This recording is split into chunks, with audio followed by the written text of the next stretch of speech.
साथी हो म के कुरो भन्न गइरहेको छु भने म त्यस्तो मान्छे होइन, म साधारण सिम्पल मान्छे हो। मेरो धेरै भयो टिकटकमा फ्रेन्ड भनेको हजारौँ मात्रै छ, 1000 जना मान्छे छ, ठिक छ। मैले भिडियो हाल्दा पनि मेरो 1000 जना मान्छेले मात्रै देख्छ, त्यहाँभन्दा माथि पढ्दैन र जान्दैन पनि। अब त्यो बढ्छ बढ्दैन त्यो कसैलाई थाहा छैन र मलाई पनि थाहा छैन।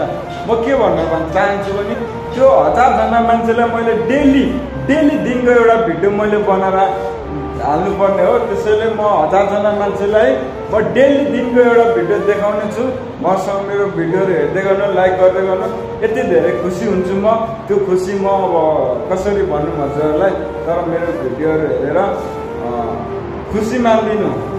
आएन, मिस्टेक भयो, जानेन, गर्न जानेन, यस्तो हुँदैन भन्नु बरु सिकाइ पनि दिनु, तर नराम्रो नभन्नु। मैले जति सक्दो जानेको कुरो मैले चाहिँ कोसिस गरिरहेको छु र यहाँ हजुरहरूलाई म दिनको एउटा भिडियो चाहिँ जसरी भए पनि म हाल्नेछु है, हजुर, साँच्चै हाल्नेछु म।